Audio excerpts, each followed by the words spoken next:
제가 이제 투자한 건물인데요. 건물주의 등기를 보게 됐습니다. 건물이 전부 다 대출인 거예요. 근데 그 이자를 내가 내주고 있더라고요. 또 이거를 지어서 대출을 받는 비용이 월세보다 쌀 수 있겠구나. 아예 건물 자체가 천지배박 하는 거네요. 그럼 예상 차익이 어느 정도 되죠? 최소 5억. 어떤 건물이요? 네, 10억 정도 오른 거죠. 그럼 세 채에 나오는 총 한 달 월세 수익이 어느 정도 돼요? 한 6천 좀 안 됩니다. 130억 정도? 그러니까 생계형 건물주입니다. 싼 걸 싸게 사는 게 중요한 게 아니라 그 숨어있는 가치를 찾아내는 거죠. 아무리 장사를 잘 되고 아무리 그래 봐야 집주인이 뭐 나가라고 하거나 뭐 월세 올려달라고 하면은 옮겨 다녀야 되는 것들이 좀 스트레스를 많이 받았어요. 자영업자분들이 작게 충분히 하실 수 있어요. 우리 급하게 마음 먹지 말고 차근차근 가시는 거 추천드려요. 안녕하세요. 음식점을 하다가 월세 내기 싫어가지고 건물 투자를 시작하게 된 사람이고요. 음식점도 하지만 건물 투자랑 같이 연계해서 하고 있는 사람입니다. 지금 건물 투자라고 하셨는데 네네. 정확히 어떤 투자를 하시는 거예요? 보시면은 여기가 제가 이제 투자한 건물인데요. 아, 저 건물 다요? 네, 이렇게 직장인이 많은 곳을 일부러 골랐습니다. 2개 층에서 하루에 한 200 이상 정도 매출이 나오고 있습니다. 이거 같은 경우는 네. 그러면 지금 부지랑 평수가 네. 총 어떻게 돼요? 31평밖에 안 돼요. 굉장히 커 보이죠? 저희가 임대 세팅을 한 1,400으로 됐습니다. 저희 브랜드를 넣음으로써 충분히 그 수익이 나올 거라는 거를 확신을 가진 임차인 분이 계셔가지고 저 임차해가지고 들어가 있는 곳입니다. 아, 그 브랜드에 대한 프리미엄이 또 같이 맞습니다. 상승이 되네요. 그러니까 결국은 건물은 사람이고 이 주변 사람들이 올 만한 걸 만들어야 되는데 보시면 알겠지만 지금 벌써 다 만석이고 웨이팅이거든요. 그러면은 이 건물 같은 경우는 대표님이 개인적으로 지금 수익률이 네. 어느 정도 나오는 거예요? 한 4% 조금 나오는 것 같아요. 4% 이상. 보통 요 상권대의 평균 수익률이 한 어느 정도로 형성돼 있죠? 지금 이 동네 상권 수익률은 얼마 안 나올 겁니다. 4%는 굉장히 많이 나오는 거죠. 사실 제가 왜 건물을 이렇게 짓고 건물을 투자를 하게 됐냐면 아무래도 남의 남의 공간을 빌려서 한다라는 게 굉장히 좀 서러운 면이 있더라고요. 제가 이제 예전에 일을 할 때 하루에 12시간 연중 무휴 쉬지도 않고 일했거든요. 그러다가 어느 날 우연한 기회에 건물주의 등기를 보게 됐습니다. 근데 그 등기를 보니까 건물이 전부 다 대출인 거예요. 근데 그 이자를 내가 내주고 있더라고요. 그걸 보고 깨달았죠. 그 건물값을 오르게 지탱해 주는 사람이 나였구나. 그리고 이거를 지어서 대출을 받는 비용이 월세보다 쌀 수 있겠구나. 그래서 그때부터 제가 건물 투자를 하기 시작했습니다. 여기 같은 경우는 대표님이 이제 건물을 어쨌든 그 수익률을 극대화시키는데 네네. 나름대로 전략이 들어간 게 있나요? 그렇죠. 일단 중요한 건 컨텐츠, 음식점. 여기는 음식점이 잘 될 곳이에요. 보시면 딱 직장인들이 엄청 많습니다. 그러니까 여기가 직장인들 수에 비해서 그 음식점들이 적어요. 그래서 전략이 음식도 단일 메뉴입니다. 빨리 먹고 빨리 드시고 푸짐하게 드실 수 있게 그렇게 만들었습니다. 그럼 여기 같은 경우는 네. 지금 메뉴를 어떤 걸로 하시는 거예요? 저희 브랜드는 그냥 보리밥이에요. 저희가 그 13,000원에 반찬을 7가지 주고 국내산 양념게장, 간장게장, 그 다음에 제육볶음까지 드리고 있어요. 장사하던 사람이 건물을 사면 이런 전략을 자연스럽게 쓸 수 있어서 장사로 좀 수익도 많이 내시는 분들은 자기 건물을 사시는 것 좀 추천을 드리고 있습니다. 보시면 지금 만석이에요. 위에 층도 가서 보시면 여기도. 그러면 사장님은 원래부터 요식업을 하셨어요? 네, 유식업을 저는 22살 때부터 했어요. 일찍 하셨네요. 22살 때부터 시작했고 점장까지 하다가 이제 그만두게 됐죠. 그러면서 제 사업을 하기 시작했습니다. 대표님이 건물 보실 때 이 네. 상권 같은 거 보는 기준이 있으세요? 그래서 여기 같은 경우는 직장인 상권이기 때문에 평일에 점심에 매출이 80%가 일어나요. 그래서 음식점 하시는 분들은 이런 곳을 선택하는 것도 좋아요. 여기가 이제 사마타워 4옥인데 여기가 3,000평이에요. 27년도에 또 입점합니다. 그래서 이런 것들도 보고 미래에 사람이 들어오는 것까지도 체크해서 이쪽 공간을 저희가 컨택한 거죠. 근데 이런 곳에서는 너무 작은 공간에서 장사를 하게 되잖아요. 그러면은 돈을 못 벌어요. 고객수 곱하기 객단가니까. 그래서 이럴 때는 2층으로 가는 것도 괜찮습니다. 2층으로 가면 근데 좀 가시성이 떨어지지 않을까요? 파파존스 2층에 있는데 매출 높습니다. 그래요? 네. 오. 그리고 저는 매장을 한 60개 정도 오픈했어요. 사장님 그럼 실례가 안 되면 지금 건물 세 채 있다고 하셨잖아요. 네네네. 총 자산 가치로 따져서 환산했을 때 네. 규모가 어느 정도 되는 거예요? 그러니까 그냥 감정가로 따지면 뭐 얼마 안 됩니다. 뭐 130억 정도? 130억이요? 근데 이제 뭐 자산이라는 거는 부채인데 저는 부채가 굉장히 많은 사람이고요. 그래서 이렇게 컨텐츠로 그 내 공간을 활용하기 위해서 굉장히 노력을 많이 해요. 약간 생계형 건물주입니다. 그럼 세 채에 나오는 총 한 달 월세 수익이 어느 정도 돼요? 한 6천 좀 안 됩니다. 근데 이자가 진짜 많이 됩니다. 그래서 돈은 엄청 많이 남지 않습니다. 레버리지를 많이 썼기 때문에. 그럼 대표님 지금 건물 세 채에 네. 매달 나가는 합산하면 이자가 어느 정도 돼요? 아, 이거 들으면 좀 놀랄 텐데 4천 정도 나갑니다. 근데 불안하지 않으세요? 사실 저희는 대출을 많이 냈지만 안전 자금을 준비해 놓고 있습니다. 언제든지 이자를 낼 수 있게끔. 안전 자산 하나도 없이 돈만 영끌해서 빌렸을 때 문제점은 이자를 못 내는 상황이 돼 버렸을 때는 결국에는 무너지게 되는 거죠. 흑자 도산을 할 수도 있어요.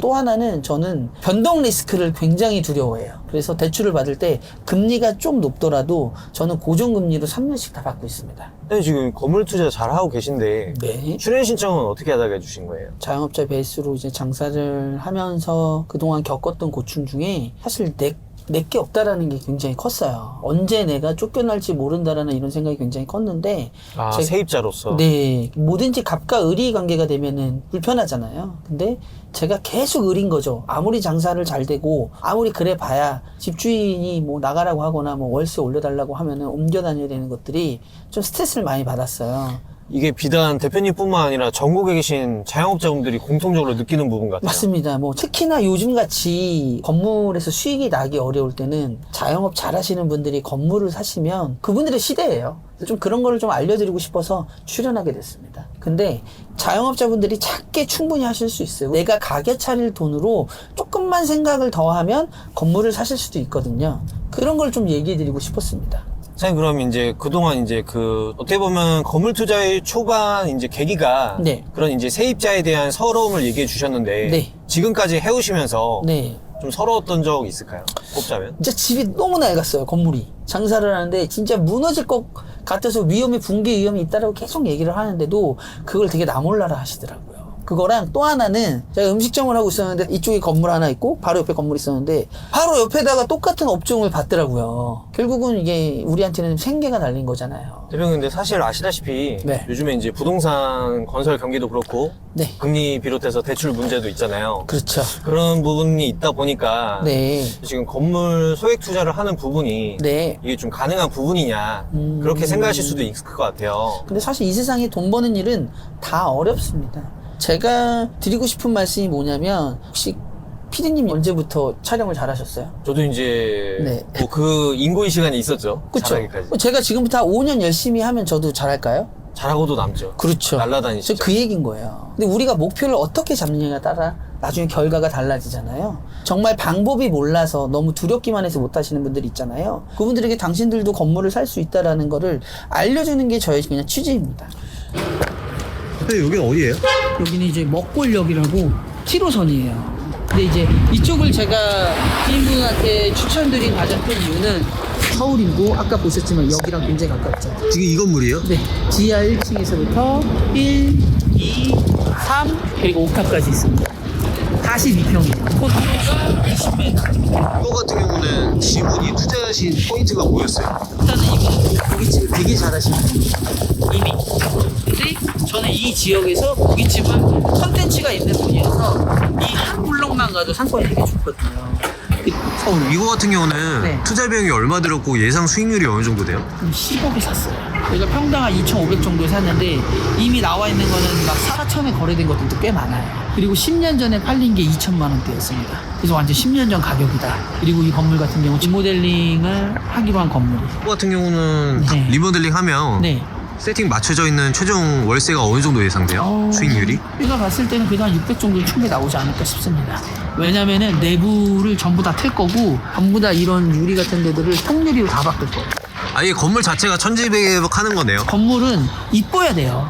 좋아 보여야지 누가 사고 싶다면. 그래서 본인들이 장사를 해서 수익을 충분히 내시고 이후에 이 건물을 한 20억 이상의 좀 매도를 하는 전략을 세워보자. 그럼 예상 차익이 어느 정도 되죠? 최소 5억. 근데 얼마나 오래 보유하냐가 되게 중요해요. 왜냐면 공시지가가 상승하고 사람들이 이거를 사야 돼요. 내가 만약에 이거를 뭐 한 25억에 팔고 싶다. 그럼 이 건물에서 25억에 4%가 나오나? 한 달에 800 정도의 우리가 임대료가 나올 것인가? 그는 여기서 자기가 장사를 해서 충분히 그런 수익을 낼 거 같고요. 어떻게 보면은 대표님이 정말 브랜드를 채워나가는 거에 대해서 핵심 포인트를 강조한 좋은 사례네요, 그럼. 그렇죠. 이거 이제 수유에도 사람 진짜 많거든요. 보시면은 공실 하나도 없죠, 꼭대기까지. 사람이 많은 데는 여기도 굉장히 비싸요. 하지만 사람이 똑같이 많다고 하면은 그 다음에 변별력은 어떻게 두냐면은 대기업이 얼마나 많은가. 우리나라 대기업이 뭐 강남이나 강화문이나 종로 이런 데 있잖아요. 그러니까 그러다 보니까 강남이 제일 좋게 여긴다. 그냥 사람들이 제일 좋아하는 데가 제일 비싸요. 대표님 근데 이제 이거 네. 보시는 분들 그렇게 생각할 수 있잖아요. 아니 뭐 좋은 건 누가 모르냐. 네. 결국에는 부동산의 핵심은 싸게 사서 네. 비싸게 파는 그게 핵심인데 네. 그러면 그 부분에 대한 거를 어떻게 좀 얘기해 주실 수 있을까요? 싼 걸 싸게 사는 게 중요한 게 아니라 그 숨어있는 가치를 찾아내는 거죠. 이 동네가 상권이 변하고 있는데 이 사람은 계속 주택으로 쓰고 있어. 용도 변경도 해야 되고 공사도 해야 되고 그래서 거기에서 새롭게 임차도 맞춰야 돼. 근데 한 번도 안 해보신 거나 나이가 많으신 분들은 그걸 안 하게 되겠죠. 그런 건물이 좀 싸요. 대표님 이건 개인적으로 궁금한 건데 네. 요식업도 있고 다른 분야도 있지만 네. 그 분야랑 비교했을 때 이 네. 건물 소액 투자의 매력 네. 뭐라고 생각하세요? 일단은 세상에 하나밖에 없다는 거죠. 소유할 수 있는 게. 그럼 반대로 좀 단점 같은 거나 리스크적인 부분은 어떤 게 있을까요? 가장 큰 리스크는 리스크를 감당하지 못하는 거죠. 좋을 때는 마냥 좋을 것 같잖아요. 근데 우리가 만약에 리스크가 생겼을 때 그걸 어떻게 내가 감당할 거냐라는 거 중요한 거죠. 자신의 스텝에 맞게 움직이는 게 중요한 것 같습니다. 다른 사람이 오랜 시간 스텝을 거쳐서 이만큼 온 거를 한 방에 가려다 보니까 나중에 멘탈이 털리고 대비를 하나도 못 하거든요. 급하게 마음 먹지 말고 차근차근 가시는 거 추천드려요. 대표님 그럼 이거 건물 소액 투자 정말 최소한으로 얼마 정도로 시작할 수 있어요? 최소 3억인 것 같아요. 최소 3억. 예. 3억이란 거는 자기 순수 투입되는 비용이죠. 대출 그렇죠. 없이. 그렇죠. 그래 봐야 10억짜리 건물입니다. 지금 저기 보이세요? 어떤 거요? 저 앞에 트라타라고 써있는 건물. 아, 저 작은 건물이요? 네, 이게 제가 첫 번째 샀던 건물인데 아, 저기 처음 투자하신 거예요? 네, 근데 제가 이제 그 학교에 선배님이 계셨는데 그분이 이제 상가 전문으로 중개하시는 분이에요. 그분이 이 건물을 보더니 아 이건 사도 되겠다라고 얘기해 주셨어요. 아, 성충구에 별로 물질이 없다. 근데 코로나 땅이 준주거예요. 세건입니다. 저거는 매입하는데 자본이 얼마나 들었어요? 5억 정도 들었어요. 저거는 총 얼마에 매입하신 거예요? 10억에 매입을 했었어요. 대표님 그럼 결론적으로 네. 지금 수익률이 얼마나 나와요, 월세가? 580 정도 나오는데 층에서 나오는 또 영업수익이 있습니다. 매출이 한 4,500 정도 나오거든요. 예전에 한 7,000까지 나왔어요. 그리고 저쪽에 보시면은 저기도 좀 공사를 하고 있거든요. 저 위에 하이진 아파트 이쪽도 지금 지정이 되고 이 뒤쪽으로 지정이 돼 있어요. 그래서 저는 이 건물을 제가 원하는 가격이면 이게 팔고 아니면 안 팔 생각. 그러면 저는 10년에 갈 거예요. 현 시세가 어느 정도 나요, 지금? 감정가는 30억 나왔어요. 그래서 지금 추가 대출을 더 받아서 사업에 또 쓰려고 하고 리모델링한테 쓰려고 하고 있습니다. 은행 재무제표를 잘 만들면 감정가가 오른 것만큼 은행에서는 대출을 더 해줍니다. 저거는 결론적으로 차익을 어느 정도 보신 거예요? 팔지 않았으니까 차익은 아니지만 건물의 가치 그냥 감정가의 기준으로 봤을 때는 한 10억 정도 오른 거죠. 저는 이제 핵심지가 아니어도 그 동네의 핵심지를 선택하는데요. 얘는 이제 역세권입니다. 그리고 이 주변은 준주거지. 그리고 조금 연령층이 좀 시니어가 많으시고요. 그래서 상층부까지 메디컬 빌딩으로 많이 쳐져 있습니다. 이런 거 보면 이쪽 지역도 저는 상승할 거라고 보고 있습니다. 뭐든지 길게 보면 돼요. 저희 지인이 사신 건물이 저거예요. 아, 네. 이 건물의 장점은 엘리베이터가 있습니다. 엘리베이터는 엄청난 힘이거든요.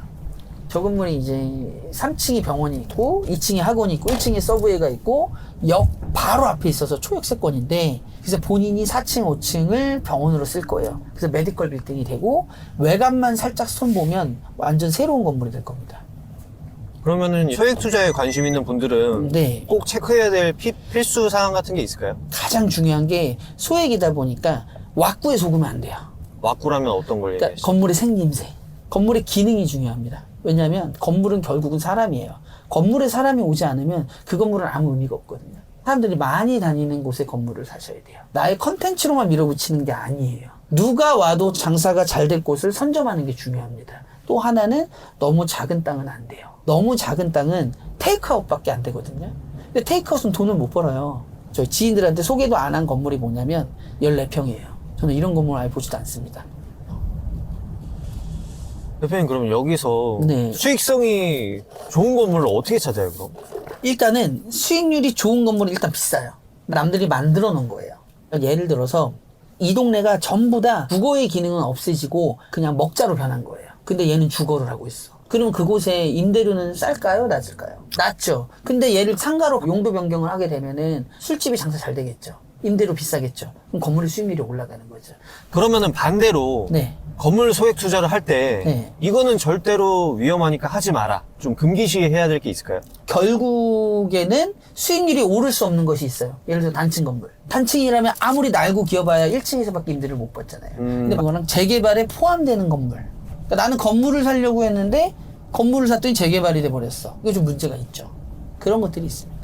대표님 실례가 안 되면 네. 개인적으로 생각하시는 좀 호재가 있는 지역 좀 몇 개만 뭐 생각해 둔 거 얘기해 주실 수 있을까요? 저는 장승배 기억이요. 장승배기요? 예, 그쪽 일대가 아파트로 엄청 개발되는데 건물은 또 소득 수준이 되게 중요하거든요. 사람들이 그 자산이 좀 많으면 아무래도 돈을 많이 쓰잖아요. 그러니까 똑같은 음식을 팔아도 고가의 음식을 팔 수가 있어요. 똑같은 평수에 똑같은 시간에 고가의 음식을 팔면은 매출이 더 높잖아요. 그렇게 돼버리면은 당연히 매출이 높으면 이 사람이 임대료 더 낼 수 있는 여력이 많잖아요. 그렇게 지금 형성이 되기 때문에 아파트가 새롭게 들어와서 10억 이상의 아파트 가격을 유지할 수 있는 곳이 이제 장승배 기업, 그 다음에 지금 돌고 지역, 이런 데 쪽이 저는 앞으로 상승 여력이 있다고 생각을 하고, 그런 재개발 지역에 저 앞으로 사람들이 모일 수밖에 없는 곳들이 있어요. 오늘 촬영한다고 고생 많으셨고요. 예, 수고 많으셨습니다. 앞으로 투자 계획은 어떻게 되실까요? 뭐 주변에서 좀 도움을 요청하시는 분들을 매물을 사는데 좀 더 집중하고 제 사업에 좀 더 집중하려고 하고 있습니다. 끝으로 네. 영상 보고 계신 분들에게 해주실 말씀 있을까요? 일단은 이 영상을 보고 혹시 뭐 또 건물 투자를 하고 싶거나 이런 분들은 맞습니다. 지금 당장 안 될 수 있고 지금은 내가 가진 자본으로 할 수 없지만 생각보다 내가 접근할 수 있는 분야다. 무조건 나는 안 돼가 아니라 운영 체계를 알고 그 상권이나 이런 여러 가지 것들을 알면은 충분히 본인들도 가능하다. 우리나라의 그 장수 식당들을 봤거든요. 막 10년 이상, 15년, 20년 한 장수 식당들의 비교를 봤더니 뭔지 아세요? 딱 이겁니다. 그렇게 도전해보셨으면 좋겠습니다. 대한민국 자영업자분들 화이팅!